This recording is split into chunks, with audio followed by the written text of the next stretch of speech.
Thank you for joining us today.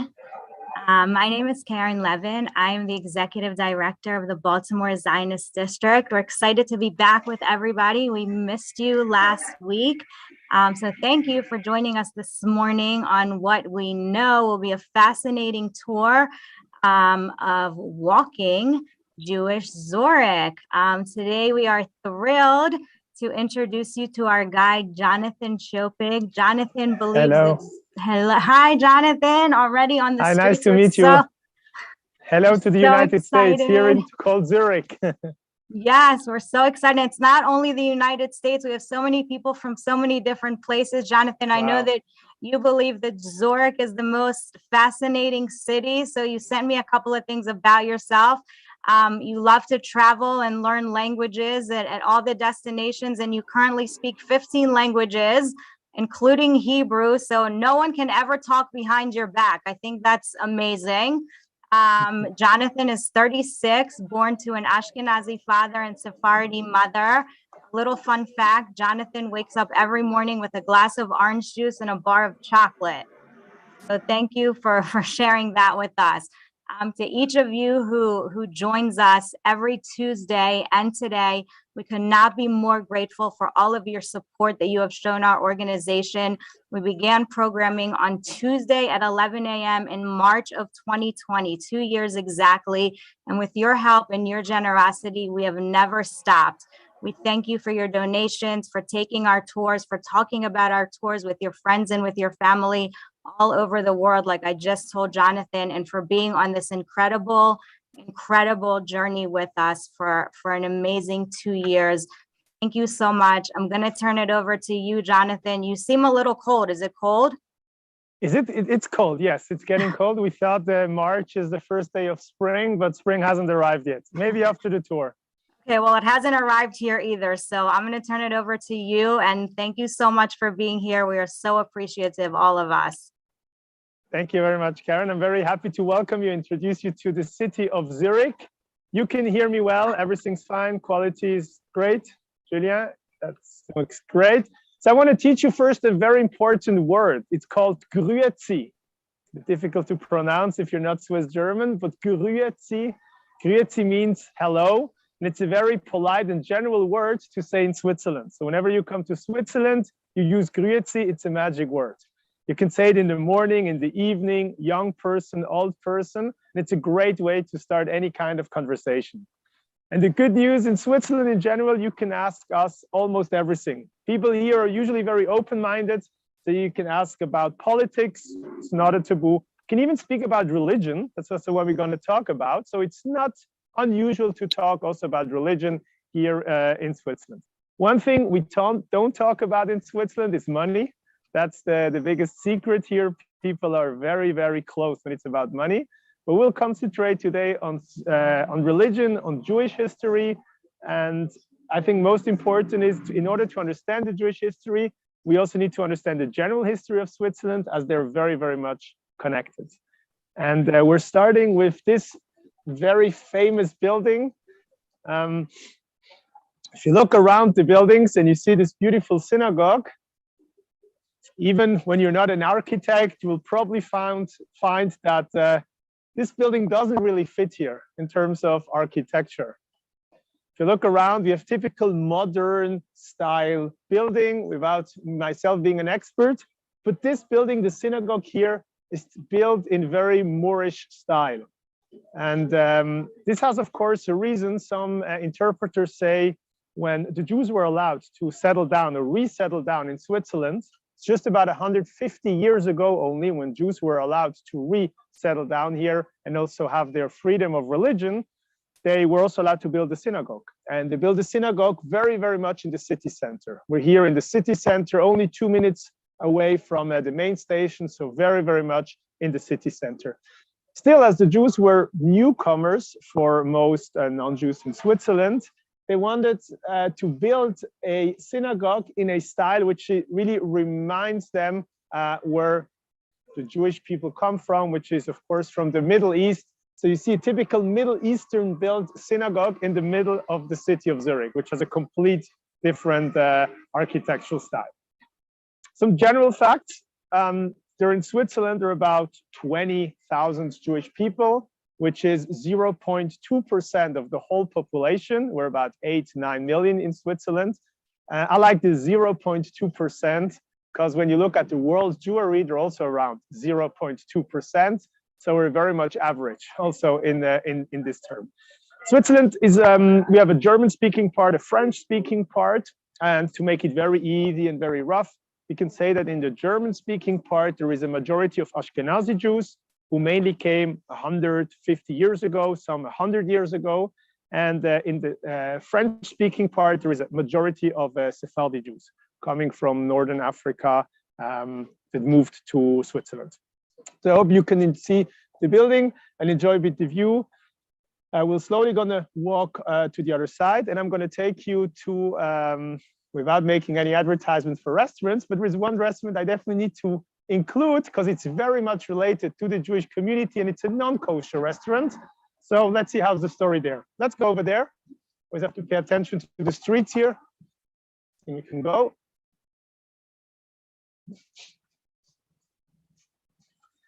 Small detail while walking, you'll see a lot of cameras. You see a lot of cameras around the synagogue.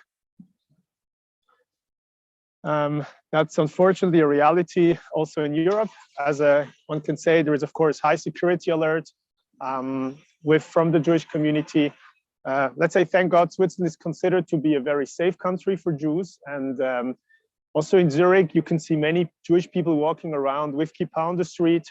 So it's considered a very, very safe. Nevertheless, we have a lot of measures and of course hope that nothing will happen. So we're slowly gonna take you to the old city where main Jewish history is based. And of course also talk to you about more the modern city where most of the Jews are living today. So we're gonna cross here, go over there. It's amazing in Switzerland, you see all the cars are suddenly stopping, immediately stopping. Gonna make a turn here.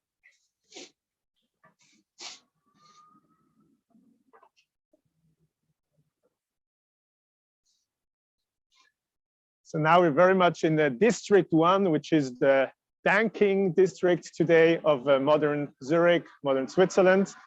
And we're gonna walk direction to the river where we can go really 2,000 years ago and see the first proofs of life in Zurich and also of Jewish life here in Zurich. Turn here to the right. I'm gonna take you very quick to a restaurant which became very, very, very famous. As you see, we're just at the synagogue, leaving the synagogue, and we're already in front of a restaurant called Hiltel. Maybe you're going to cross here, Julia. That's the walk. Many people who visit the synagogue do on Shabbat after the synagogue to go to eat here. Now, what's so special here? Many years ago in Switzerland, there was almost no vegetarian restaurants. And there is also quite politics here. It's almost impossible to open a kosher restaurant in Zurich. That might sound a bit weird for our American visitors, where you can find a lot of kosher restaurants. Here it's very politics. Which rabbi will sign it? How will it work? So it's very, very, very much politics. And even in today's Zurich, there is just a kosher bagel shop today with a community of 6,000-7,000 Jews in Zurich. There is just one kosher bagel shop and some caterings, but no restaurant anymore. Now, many people come here to the Hiltel. Hiltel is a typical vegetarian, completely vegetarian restaurant that has been run for, I think, 100, even more years. And it became very famous because once the owner, so the grandfather of the person who owns it today, went once to the rabbi, and they were good friends. And the rabbi of the Jewish community told his grandfather, he said, if people already do not eat kosher, then at least they should eat at your place, at Hiltel. And this became so famous that they use a lot of advertisement also in the Jewish magazines, stating that the typical quote, if not kosher, then you should come to Hiltel. And in 2 months, there's going to be Pesach, and you will see most of the families, after they have cleaned the house, will come here in the evening to eat. So you'll probably see more men wearing a kippah than men wearing not a kippah in this place in 1 month, just before Pesach. So let's go back to the history. I'm going to go to the other side. We're going to go to Bahnhofstraße, where you will have probably seen in the introduction that I spoke about the 825.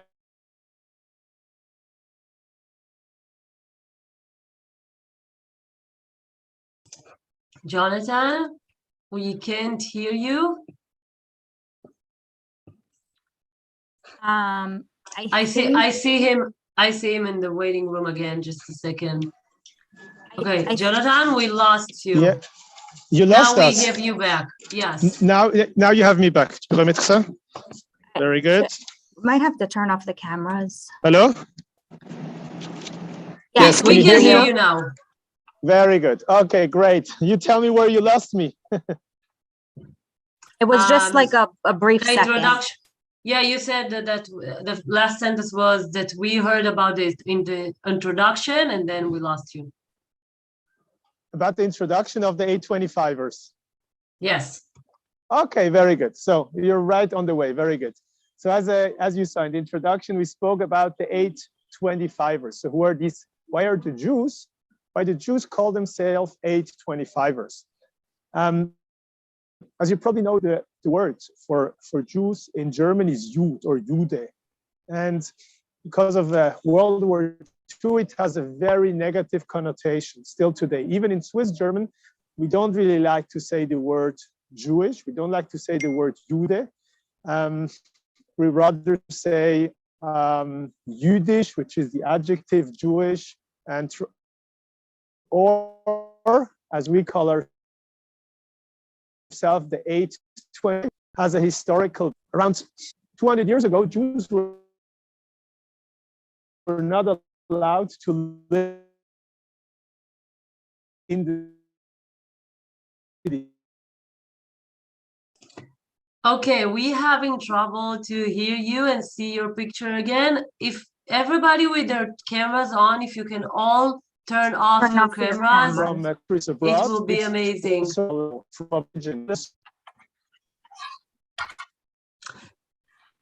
Jonathan, I'm not sure if you hear me. We lost you again. Everybody, please turn off your cameras.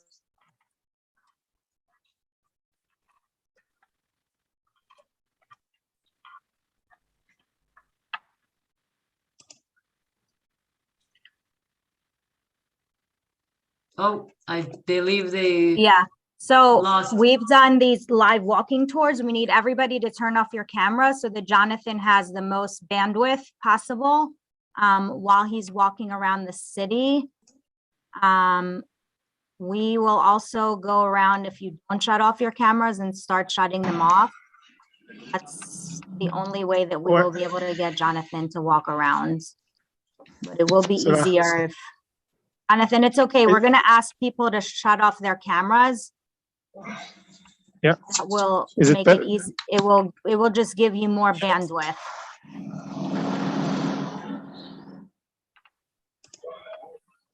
How is it now? Can you hear me and see me?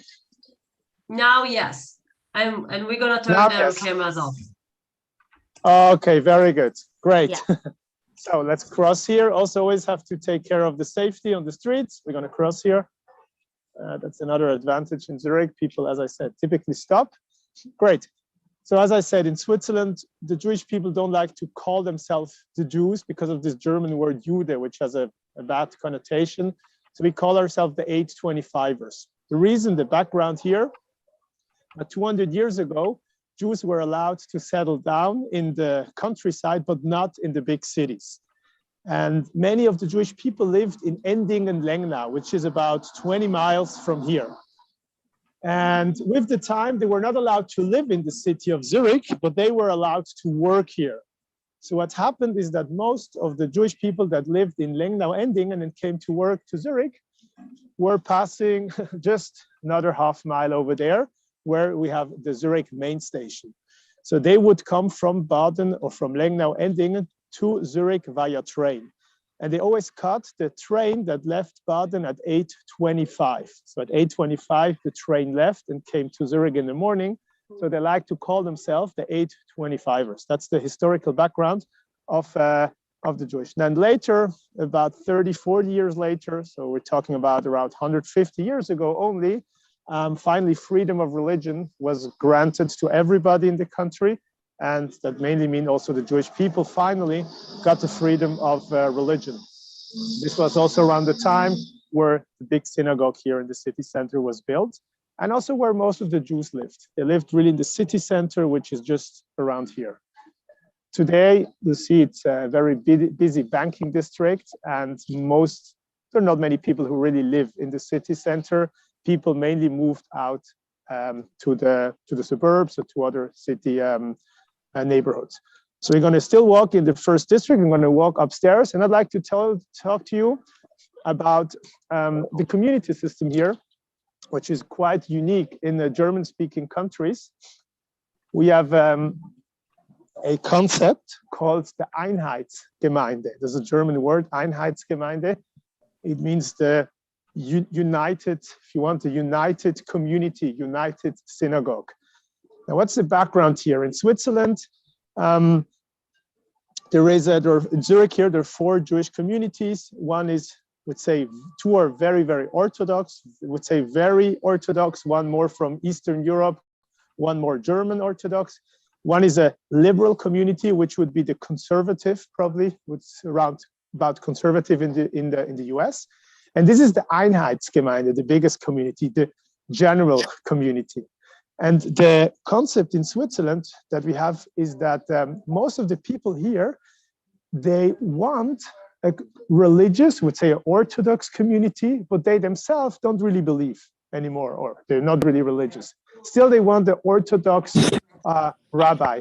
And this led to the situation that a lot of communities here have the concept, it doesn't matter who you are, it doesn't matter how you eat at home, it doesn't matter how you believe or if you believe, but everybody should feel welcome. Or as once the rabbi said some years ago, I don't watch my community members' kitchen, and I'm not watching their bedrooms. So that's a bit the philosophy here.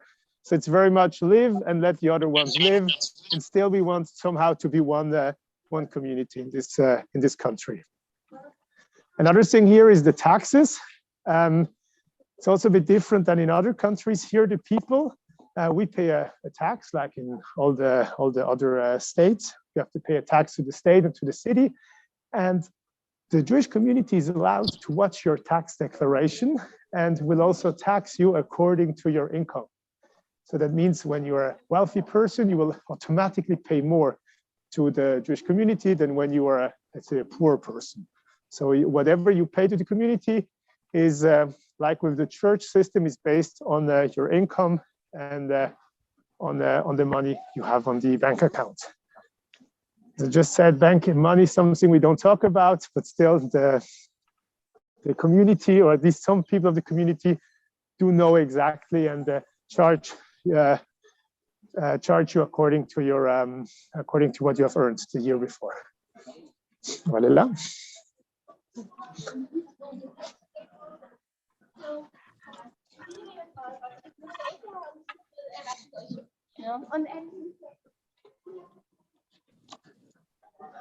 Okay, I'm very happy to show you now medieval Zurich, really much in the city center of medieval Zurich. And I'm going to show you a first proof that is about 2,000 years old. And it's the beginning of the city and also the beginning of the Jewish history in this city.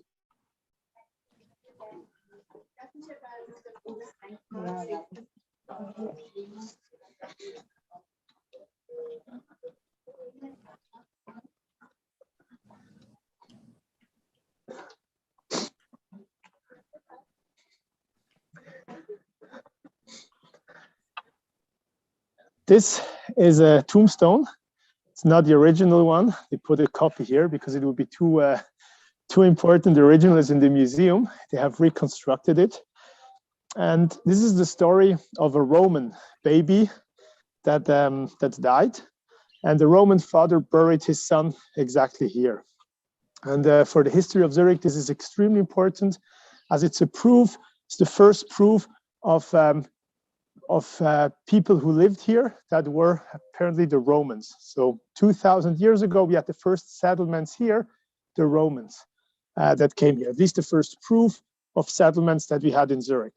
And this is also very much related to the Jewish history. With the destruction of the temple, many Jews, well, all the Jews actually had to leave or were killed or had to leave the country, have to leave the Israel, or then called Judea. And some of the Jews even made it to Switzerland, or to then called Switzerland, which was part of the Roman Empire. Now, we don't really have a lot of proof for that. It's still historically debated if there was really Jewish settlements or also Jews among the Romans here. Most of the historians, and just recently they found a menorah that could have been actually from this time. So I'll leave it open if there were really Jews coming to the area, which is today Zurich or today Switzerland. But we know Romans have been here, and probably also part of their Jewish community of Judea also came to this city, which was part of the Roman Empire. So this is a proof of Roman presence. The proof of Jewish presence I don't have here, unfortunately. We're going to see it later. We're going to go upstairs and also talk about a very famous Jewish person that has lived here, and the whole country here in Switzerland is proud of this guy. He's just been over there at the institution that Julian will film and that we will see from a closer look up.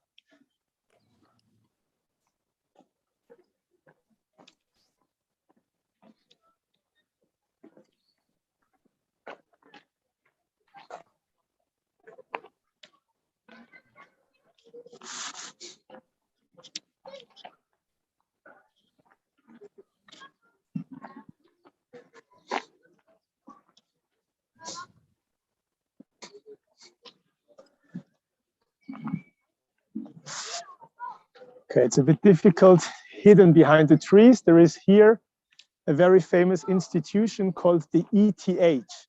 Is the Eidgenössische Technische Hochschule, or the Swiss Federal Institute of Technology. It has been here for also around 150 years, even a bit more. And more than 21 Nobel Prize winners come from this institution. We like to call it the Swiss MIT for the Americans watching us. So a technical university with a lot of Nobel Prize winners. And one is a very famous person that we all know, probably one of the smartest guy that lived in the last century and that moved from Germany, first over Switzerland and then to the US. We're talking about Albert Einstein, obviously. So he's been here. He lived here for many years. He was working in Bern, in the capital, also in Zurich. Hope the microphone is good again. Exactly. So we had Albert Einstein here. Now, Einstein left Germany, and as a Jew, of course, he was very much opposing to what happened in Germany. However, also in Switzerland, he didn't have such a good time as always people think. Especially when he wanted to get the Swiss passport, it was very tough for him. Although he has been already a very famous person, Swiss authority, maybe because he was Jewish, they say no, but probably yes. So there was some animosity towards Albert Einstein. Finally, he got the Swiss passport, but then he still continued and he moved to the US. Now, why do I mention that story? Because for us Swiss, we're still happy to know that although Einstein had a hard time to get a Swiss passport, just some years ago, his first Swiss passport was sold at an auction for a good cause, and they raised over 60 or 70,000 Swiss francs, which is around $60,000, $70,000. So I think Switzerland again is fine with Albert Einstein, and also this story ended well. Another typical thing, it's not really much related, of course, to Jewish history, but it's definitely part of Zurich's identity, and I can't miss it, is the place over there. We have more than 1,200 of these. So to Zurich, you will never come thirsty, of course. We have a water fountain, more than 1,200 actually in Zurich, and the water is perfect. Unfortunately, you can't test it. You definitely have to come next time also to Zurich.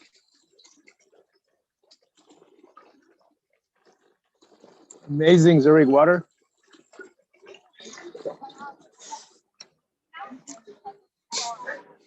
By the way, the water is a cocktail, a mix from groundwater. They have two sources: groundwater and melted water from the glacier. Just here over, you see the Alps. So it's a cocktail. Now, it's not a cocktail to make you drunk, obviously, There is a historical background for that.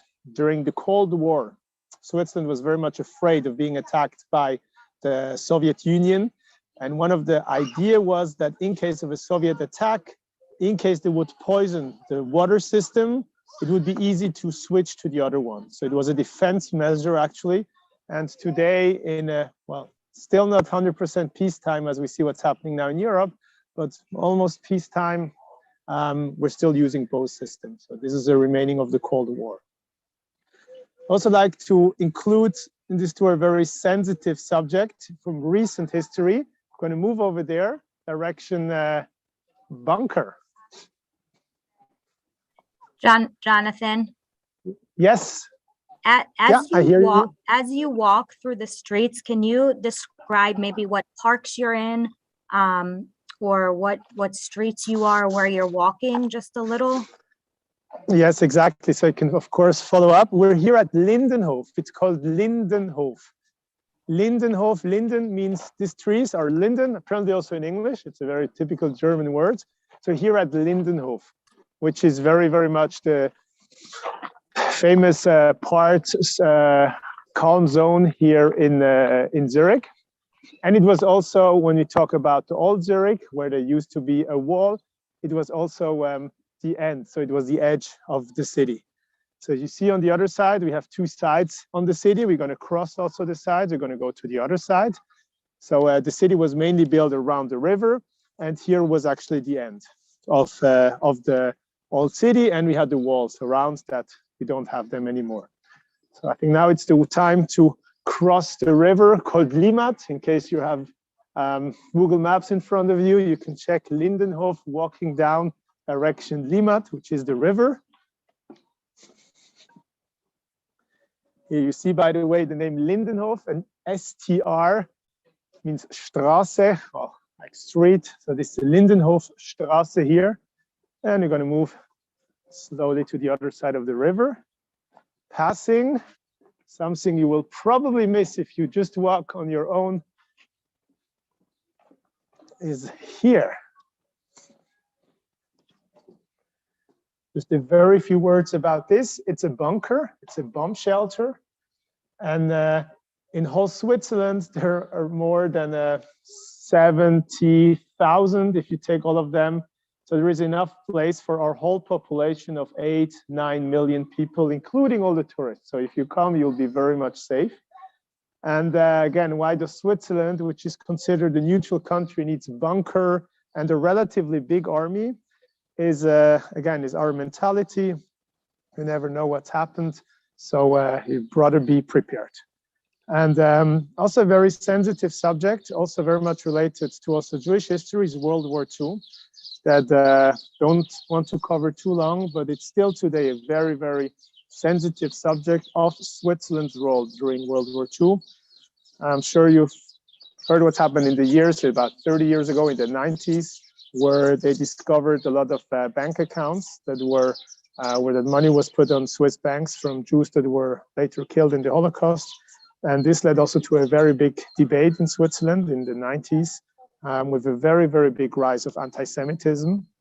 It was one of the highest waves that we had since the war in the 90s. Because of that, they said, well, the Jews are just interested in money, and they want to control the banking system and destroy it. So it was I was a small child, but I remember it was a very, very tough and hard time with a high rise of anti-Semitism. High rise of anti-Semitism that today, by the way, went very, very down. And anti-Semitism in Switzerland raises typically or often with the situation in Israel. So whatever happens in Israel, it will be brought here some days later also to the Jewish community. Whenever there is a war, there is a lot of, let's say, solidarity demonstrations here that called solidarity demonstrations, but some were unfortunately also very aggressive. Now, it's not to compare it to other European countries, but the anti-Semitism today is mainly coming from anti-Zionism or anti-Israel politics or people that have also brought anti-Semitism. The typical anti-Semitism from right wings is very, very low in Switzerland. It's very, very low. Now, as again, Switzerland's role during World War II. It's until today very much debated, also within the Jewish community. We know that it were the Swiss that actually in 1938 even suggested apparently to the Germans to put a J on the stamp and not on the passport in order to not let Jewish refugees into Switzerland. So today, from a historical point of view, we know that because of Switzerland's policy of closing the border, and there is a saying, das Boot ist voll, which means the boat is full. It was a very famous saying, we don't have any space for Jewish refugees. We know that many have been killed because of this decision, because they wouldn't let it in. And those Jews, by the way, that were let in during World War II, they weren't actually, let's say, served by the state. It wasn't the social state paying for them. They forced the Jewish community here in Switzerland to pay for them and to bring them shelter and to be ready for them. Hello. Hello. So it's still today a very sensitive subject, and it has happened during the war 8 years ago. It's maybe quick that we get well out. Yes.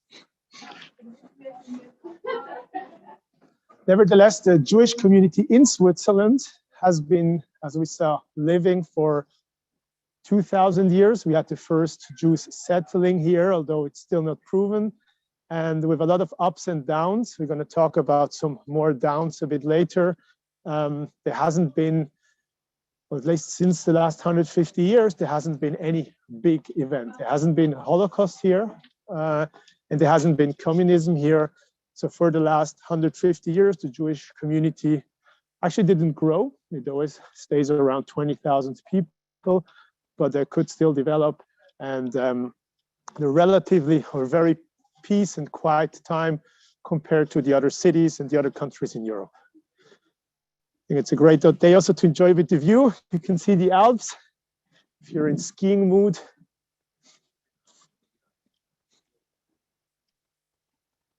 We're here at Gemüsebrücke. It's one of the bridges crossing the Limmat, one of the two main rivers of Zurich.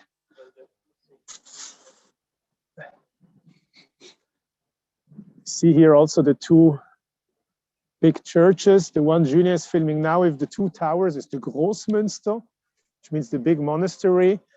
And it was on Holocaust Memorial Day on the 27th of January, when also the church participated at the campaign at the hashtag We Remember.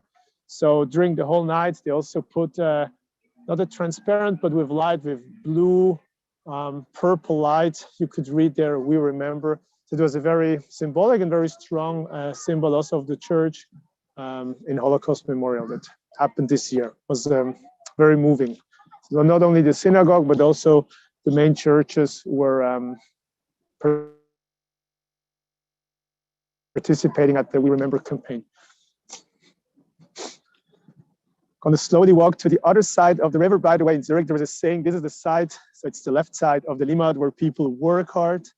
And then the right side of the river is where people party hard or spend all the money. So here they earn the money and here they spend all the money.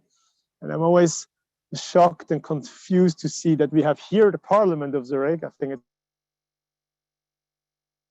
it's the wrong side. I should rather be working rather than spending. But this is the Zurich Parliament, by the way. And if you're into languages, just as a general fact, in Switzerland, we have 3-4, depend how you count them, official languages. And every state, we have, similar to the US, we have different states called cantone, and every canton has a different language, which means the Parliament of Zurich, obviously, they speak German. The Parliament of Geneva, they speak French, and the Parliament of Ticino, they speak Italian. And then we have the chaos in Bern, where we have the national parliament, where member of parliaments from all the different cantone come together. Now, guess what language will they speak together when they all come together from the different places?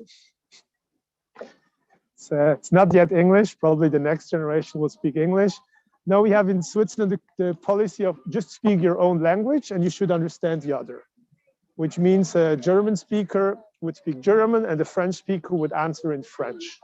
This is a normal conversation in the parliament and also within the Swiss Federation of the Jewish communities. Switzerland, we have a federation that represents the body representing the Jewish communities of Switzerland. And they're actually the one representing the interest of the Jews. Almost most of the communities are part of it, of the Jewish community, and they talk to the policy, to the lawmakers about the Jewish needs. And there we have also the same rule that the member from the community, from the Jewish community of Zurich would speak German, and the one from Geneva would just answer in French, without translator. That's very, very common. I remember when I organized students events for the Jews in Switzerland, we, however, spoke English because the German speakers didn't want to speak French, the French one didn't want to speak German, so we just spoke English, that everybody speaks a little bit. So it was for us the easier option. Now I'm going to go, we're now in the other part of the old city, the right part of the Limmat. And there we have a bit of sad chapter of Jewish history from medieval time that I would also like to share with you. So we're going to make the circle and go to the Judengasse, it means to the Jewish street, if you want. Go from here.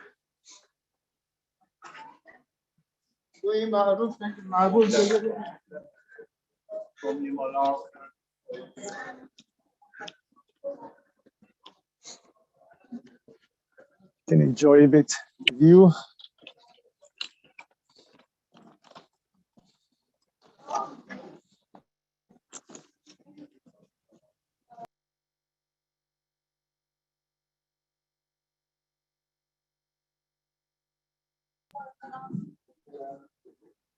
Yeah, let's turn here to the right.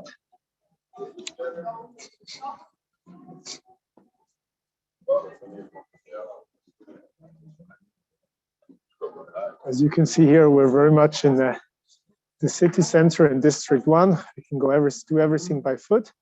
As I said, there are not many people anymore living here. Most people, also Jewish people, obviously live outside, live in Districts 2 and 3. Just that you have a bit of an overview, there are 12 districts in Zurich, and 5,000 out of the 6,000 Jews in Zurich, we don't have the exact number, but around 80% live in the District 2 and 3. So in case you're in front of the computer, you can also Google Kreis. Kreis means circle or city district. So the District 2 and District 3 is where most of the Jewish people live today.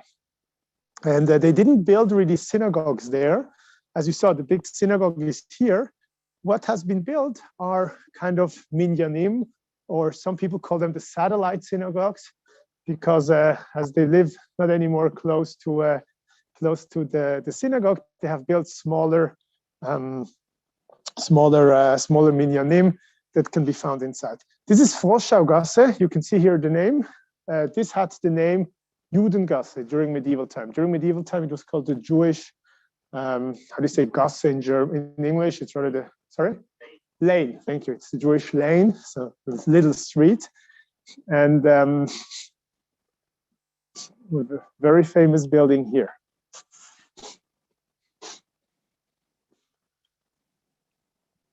So when we talk about medieval time, let's understand a bit. We spoke about the Romans that were here 2,000 years ago. And during medieval time, so medieval, I mean, starting from about the 12th, 13th century, Zurich was ruled by the guilds. So we had different guilds in Zurich, trade unions, we can call them, and they were very much exclusive. It means everybody which was not proper Christian couldn't be part of the trade guild. Which means all the Jews were not expelled first, but they were not allowed to be part in these trade unions, in these trade guilds, meaning that it was almost impossible for a Jewish person to find a job, as most of the jobs were controlled by the guilds. One of the few things they could do is they could be teachers, and of course they could work in money, lending money. These were mainly the jobs. Then the Jewish community was here in medieval time. They had here was also the Jewish lane, and there was here the synagogue that is not written here, but you can see here a sign.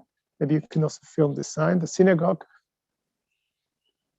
was on the other side, was just here, where you see here the number 4 that Julien can just film. Here was the synagogue that was destroyed in medieval time. And here we had the Jewish kind of cheder, or kind of Jewish learning center. That was here in this building, so very close to each other. So we say during medieval time, there were about 2% of the population in Zurich was Jewish, so not a small population.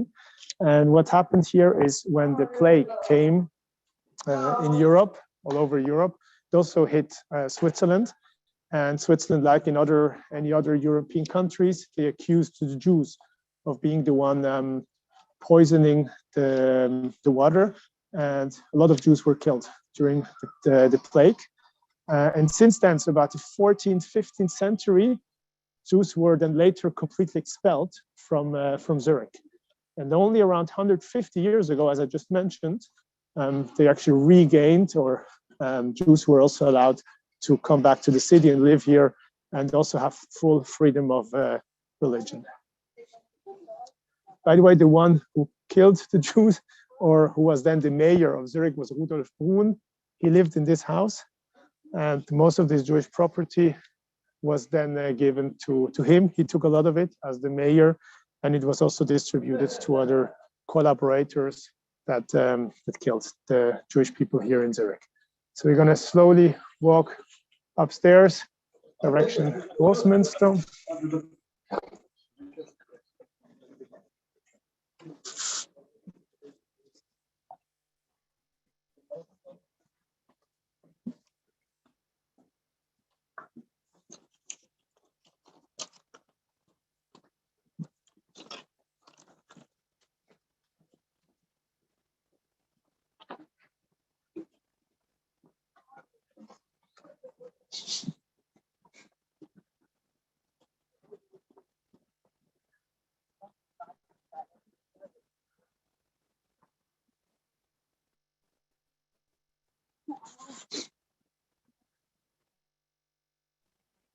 I'm going to walk now direction Westminster, where we'll put all the information we are covering on this tour together.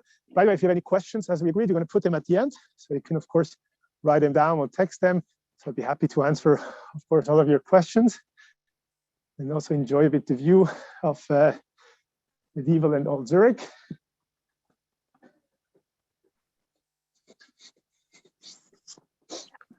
We definitely have some questions. Do you want me to go through some while we're walking around? We can take one or two now. Yes, sure. Please, yes. Okay.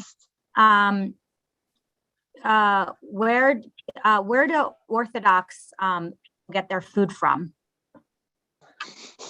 Very good question. Where did the Orthodox get the food from? In Zurich, we have one kosher shop called Kosher City, which is a completely kosher shop, and there is another kosher bakery today that you can get the food. But, and that's the more general things, almost everybody here gets the food from the regular supermarkets. So everybody, including the very Orthodox one, get the kosher food from the supermarket. In Switzerland, unlike in the US, we are not allowed to write, for example, OU or Orthodox Union or Parve or whatever on a general product. Because, for example, on the milk, we're not allowed to write, or it's not allowed to write, to put any religious sign like kosher or halal or vegan even. So what we do is we have a kosher list. That's an app today, mainly used as an app. And according to the synagogue you belong, if you're more strict, you have a smaller list or a shorter app today. And if you're a bit more, let's say, less religious, you can have a bigger list, and you can shop with the list. So if you see people in the supermarkets, Jewish Orthodox people checking up every product, then they're checking from the kosher app or the kosher list. So this is where you can get the food from. And by the way, all the breads here, for those who are into that, all the bread from the official supermarket are actually Pat Israel. So they're very much kosher. There is a rabbi who goes to the big supermarket, Coop and Migros, these are the main chains, and he opens the oven to have the bread that everybody eats here actually fully kosher. This is quite impressive for a small community to have actually everybody in Switzerland eating kosher bread, certain breads, of course, from the supermarket. Very impressive, and I'm very into bread, so it's very exciting. So you will love it, yes. Is kosher slaughter for meat still prohibited in Switzerland? Yes, very good question. Unfortunately, yes. We have a very democratic system, which is nice. On the other hand, that means you can vote about everything. We can vote about every law if we want, and not just for the member of the parliament. And we also have the idea of initiatives. That means when 100,000 people want a new law, they can just sign, and then the whole population will vote. And the first initiative that happened, that's why it's a very good question, when Jews were allowed to settle down in Zurich or in Switzerland, was an initiative to prohibit slaughtered meal. Yes, it was the first initiative that passed then, 150 years ago, and until today, it hasn't changed. Till today, it's forbidden to do Shrita in Switzerland, till today. And there are always people who want to change it, but it's very sad, but I think we're all, unfortunately even used to that, but it's forbidden to have Shrita here. Kosher meal is imported, mainly from France, some from South Africa, Hungary, so it's all imported and not done here in Switzerland. Right. Maybe a third question, then we can go to Großmünster. Okay. How many Jews were in Zurich before World War II and then after, approximately? So again, as today, as I said, Zurich has around 6,000 Jews, Switzerland 20,000, so about a third is here. And this number has been stable for the last 100 years. So World War II hasn't changed, if you want, as the Jews who were here, they were not harmed. What, however, happened is some Jews were allowed, some Jewish refugees were allowed to come into Switzerland, but they immediately continued just after the war. So there was never a larger Jewish population in Switzerland since more than 100 years. It's always around 18 to 20,000 Jewish people. There hasn't been a change with that.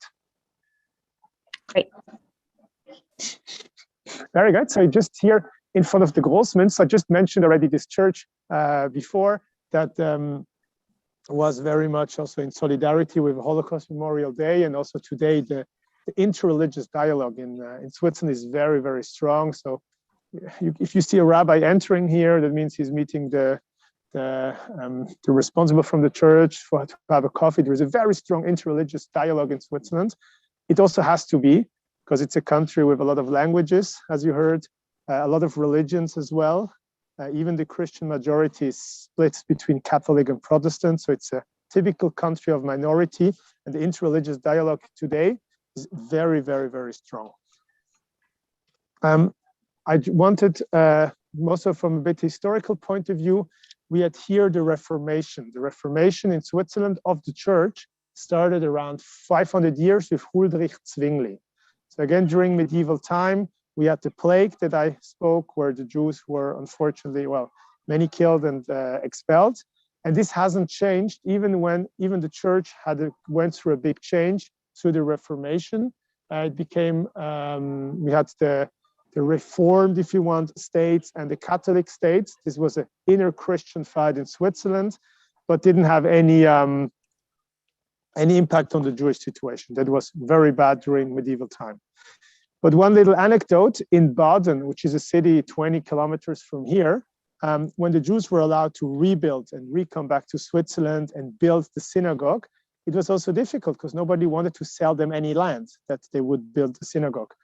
So what happened is that it was the Reformed, I think, the Reformed preacher and responsible for the church offered to Jews a place where they could pray, not because he liked the Jews, it's just because he wanted to provoke the Catholics that were even more against the Jewish emancipation. So this is actually how the first synagogue was built in Baden, again, 150, 200 years ago. And walk a bit upstairs again to the river.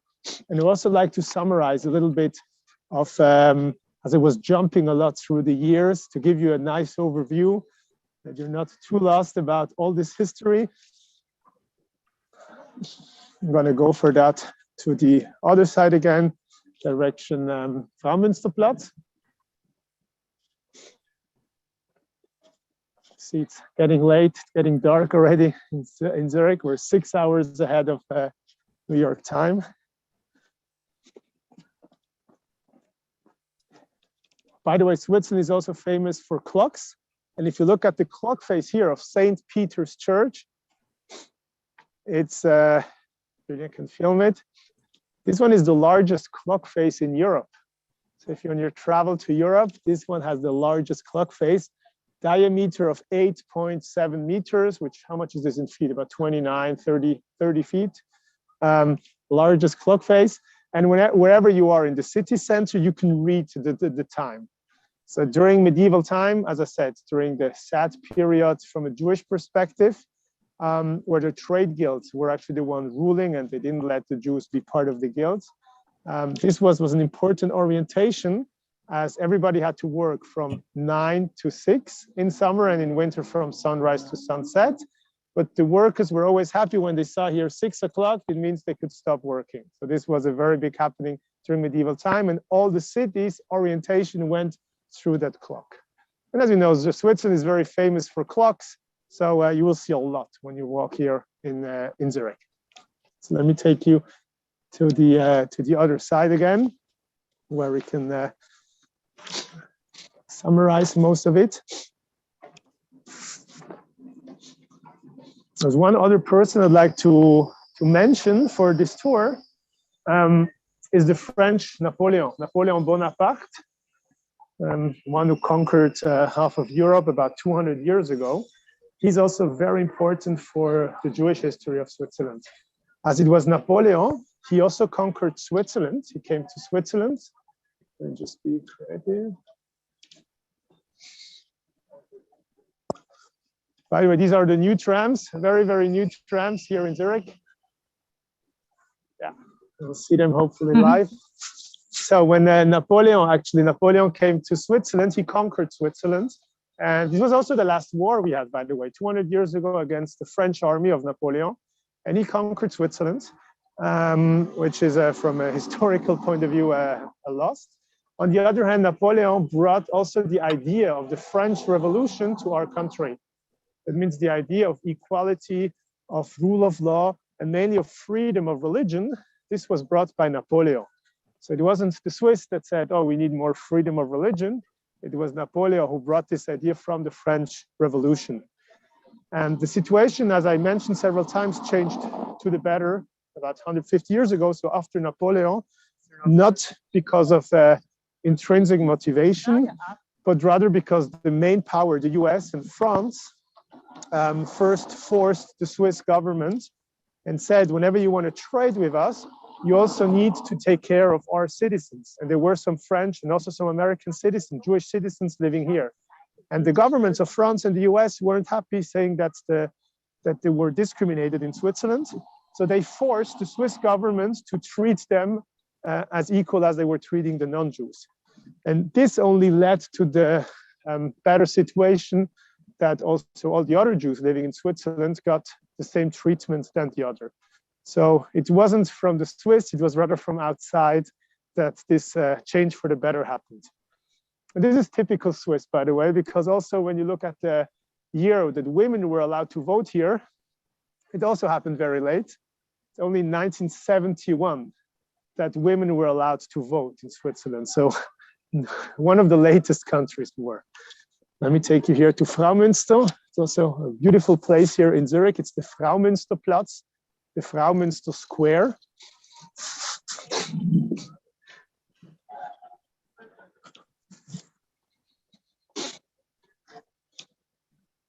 You can see here a lot of trade guild houses. This is typically a trade guild house. As I mentioned, during medieval time, there were a lot of trade guilds in Zurich that were controlling the economy and all the power. And today, it's still a big tradition that the grandsons of those people who belong to the trade guilds, they still are in the guild. However, they have, of course, no power anymore, and they're not controlling the economy, obviously, but it's more a gentleman's club. And you can see a lot of trade guild houses all over the country, all over the city, actually. This is the guild of the winemaker. And on the other side, for example, you have the guild, the Zunfthaus, we call it in German. So the guild house, Zurich, which was the guild of the hat makers. So it's another typical Zurich thing with all these trade guilds house that happened then. And a very famous person came here to speak just after World War II. I think it's also a great place to summarize everything.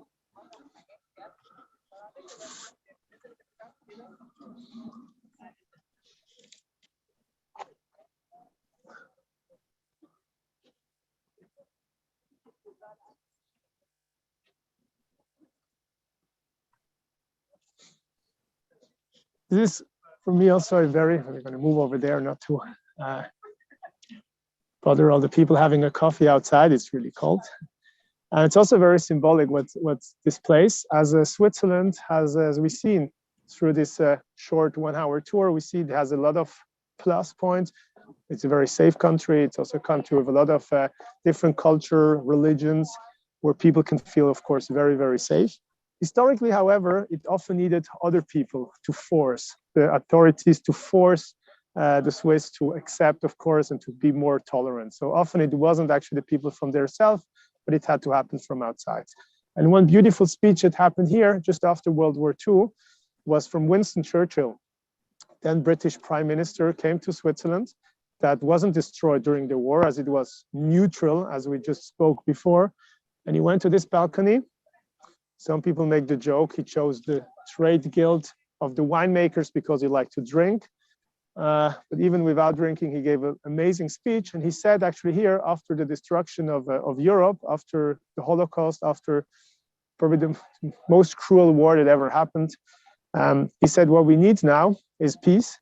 And he didn't say it from a naive point of view. Churchill said, what we need is an interdependent economy.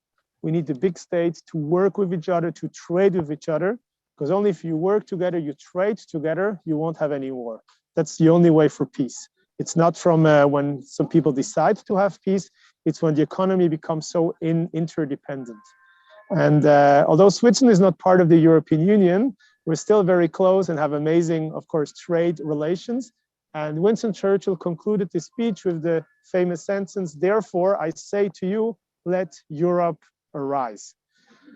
Just after World War, let Europe arise, let Europe become great. And well, seeing 82 years later, this is still, see here, it's very, very loud. It's also typical Zurich.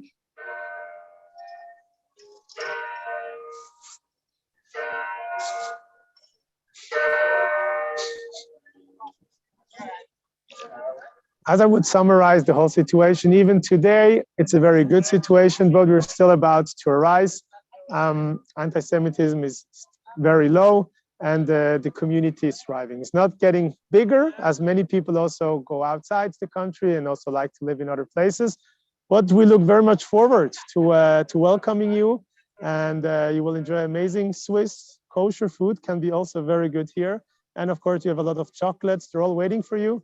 So we look very much forward, as the pandemic is getting slowly to an end, to welcoming you also in life. We hope you have enjoyed the online tour. And of course, we hope to see you very much and very soon also live here in Zurich. Thank you so much. I think that that clock tower bell ringing was the perfect ending for a live Swiss tour. I think we timed the lighting perfectly. We spoke to you a couple of months ago, and we were trying so hard to work our Baltimore 11 a.m. timing with Swiss. So we timed it perfectly. So let me get through some of these questions, because we have a lot of them, and we're never gonna get through all of them. But the synagogue you choose them. I don't have to be the bad one. I'm going to choose them. I always do. The synagogue that you passed in the beginning, is that synagogue open for use? And is it conservative, Orthodox, Reform? This is a synagogue, is an Einheitsgemeinde. So it's an Orthodox synagogue. However, people are typically not Orthodox going there. So it's a synagogue that has an Orthodox rabbi, but people are, most of them, as I said, not religious at all, but they just want an Orthodox community. It's this unique, united, if you want, community. And no, it's not open to get in. It's only open for prayer times. And if you want to get the visit, it's super complicated. It has to go through the Jewish community, and then they have to open the security. So unfortunately, it's not open to the public.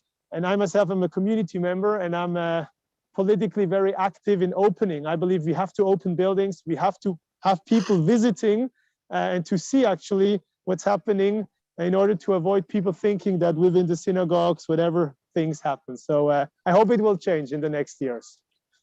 How many synagogues are there in your community?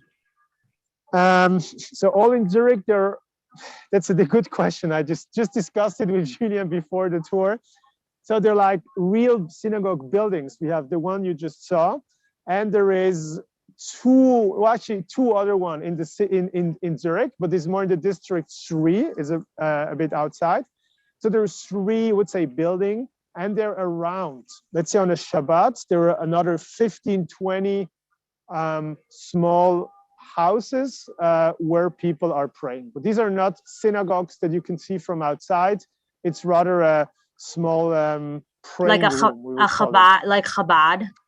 There is also Chabad here. Yes, there is also Chabad in Switzerland as well. They have also a synagogue, but it's not the synagogue you will see from outside. It's really hidden in an apartment on the 2nd floor.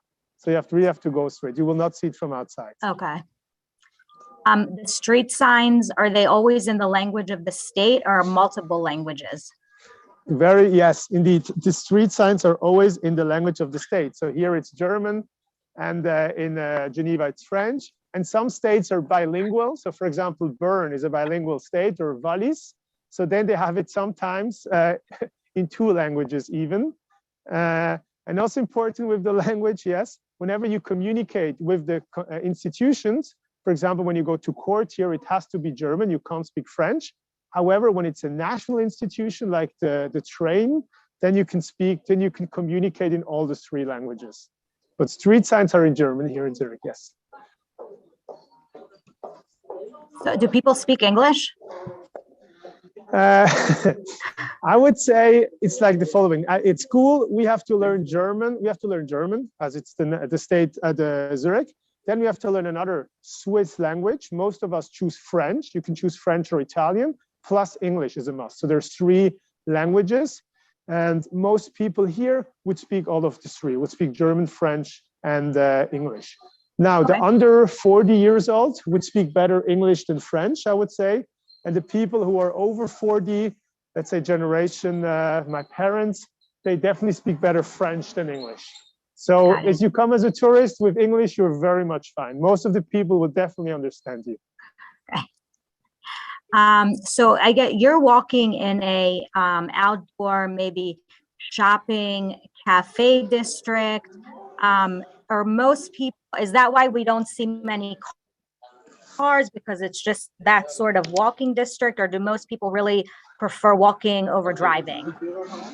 Good question. Unfortunately, no. Unfortunately, people, there are a lot of cars, but the city, now especially the city of Zurich, is very car unfriendly city.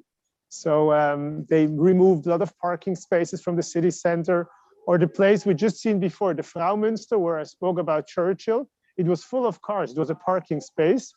So it's hard with a car here. It's super expensive, the parking space, and it's quite difficult to park. So Zurich typically is a city which is very much pro-bicycle and pro-walking, and is, would say, an anti-car city, actually, Zurich. Other cities in Switzerland, like Lugano, are much car-friendlier, and you would see much more car even in the city center. Wow. How long were you born in Switzerland? How long has your family been in Switzerland? Yeah, my father's family, I'm the third, fourth generation. And from my mother, not. She comes from Morocco. So she came to Switzerland about 1 year before I was born. And this is also very typical for also all the Swiss, not only for the Jewish people. Most of the Swiss people I know that have been, for example, at school, only one person out of the 25 students had mother and father, 3 generations Swiss. So just one. All of the others had at least father or mother coming, grandfather, grandmother coming from another country. A lot of people noticed that there was a lot of graffiti around. Is that something normal? Is it generally just art graffiti or more hate graffiti? Yeah, good question. Graffiti is always a subject here, also in politics. There is quite a tolerance here. People like to do graffiti. Some would say they're more artists, some are just to provoke, to put some political messages. And the city typically leaves it. Usually they try to once or twice to remove it, but after the third time they just leave it, at least in some places. So you won't see any graffiti in the, like for example, in the house here, in the very old and famous houses, but just over there you see the graffiti of the football club Zurich, the FCZ. And here it was apparently accepted, or let's say tolerated. They just cannot remove it all the time. So it's a kind of a policy of most don't like it, but they don't want to bother to remove it all the time. So it's a bit this kind of policy we have here. Got it. What's the relationship between Jews there and Israel? The connection between Israel and the Swiss Jews. Do the Swiss Jews have a strong connection with Israel? Yes, most, yes. Also historically, the first Zionist Congress took place in Basel, so not far from here in Switzerland. And still today, yes, most of the Jewish people are very Zionist. Even the religious, the Haredi community as well, they're quite Zionist here. There is a very strong relation. There are some who are, let's say, very critical towards politics. For example, of Bibi Netanyahu. There's quite a few who are very critical to the politics, but never against the state. So I wouldn't even know anybody who is really, let's say, anti-Zionist. I wouldn't name anybody. I couldn't know anybody. So there's a strong connection. A lot of people have been to Israel, are going on vacation. There are a lot of flights, even low-cost flights now with EasyJet, which is the southwest air of Europe. So it's quite easy to get. It's close. It's 3 hours. And there's a very positive relationship between the Swiss Jewry and the state of Israel. That's very good to hear. So this is a question that came up a couple of times. A couple of people are saying that the last time they were there, they saw a lot more watch stores, and maybe we're just not seeing them, but they're not seeing the watch stores that they have Let's seen. move here the camera. You have one. Okay. Then 1 second, there is just Rolex. This was Omega. Okay. See Rolex. No, they're looking for watch stores, Julia. Apparently they're less than last time. Here is Omega. No, I think they're not less. And there is another They're there. one. I think we weren't focusing on Rolex. watch stores. Yeah, probably we weren't focusing, but here you have the watches. You have here you got we want to assure people that the watch and chocolate stores are still in Switzerland. They're still there. Yeah, they're still there. If Okay. you come, well, I'm not an expert in watch, but in chocolates, I make you eat a lot of chocolate until you are fed up with Swiss chocolate. Amazing. Yes, there are a lot of watches. No, it hasn't changed. Yes. Not to worry. Okay, great.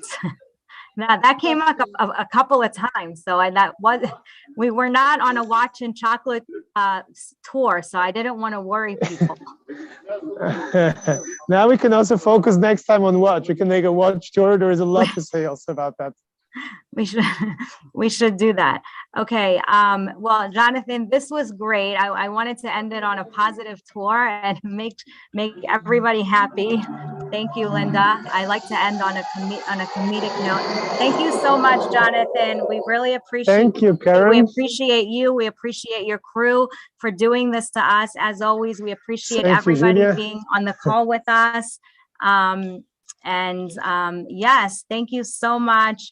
Thank you. Stay healthy, and hope to see you very soon and to welcome you here personally in Switzerland. Next time you come, let me know. We're gonna get some chocolate and some watches as well, of course. You're the first person I'm calling when I get there. You know that. That's the deal. That's everything. That's perfect. Yes. Amazing. Thank you so much. Thank you everyone for Thank being you. here. I'm sorry I can't see you. We had to turn off your cameras, but we do have a special event if you're still on the call on Thursday with Evgenia to talk a bit about what is going on right now in Russia and Ukraine. So please join us. It is not an expert call. It is because we know Evgenia and she's been a tour guide with us for many months, and she's a friend of BZD, and she has family there, and we asked her to give us her perspective and talk to us about what is going on with her family in Russia. So if you're interested, please join us on Thursday at 1:30 p.m. Eastern time. If you would like to speak to Evgenia and ask her some questions about her family who is in Russia. Other than that, thank you, Jonathan. Have a great day. And thank you all so much. We will see you next week. We'll see you on Thursday or next Tuesday. Bye-bye.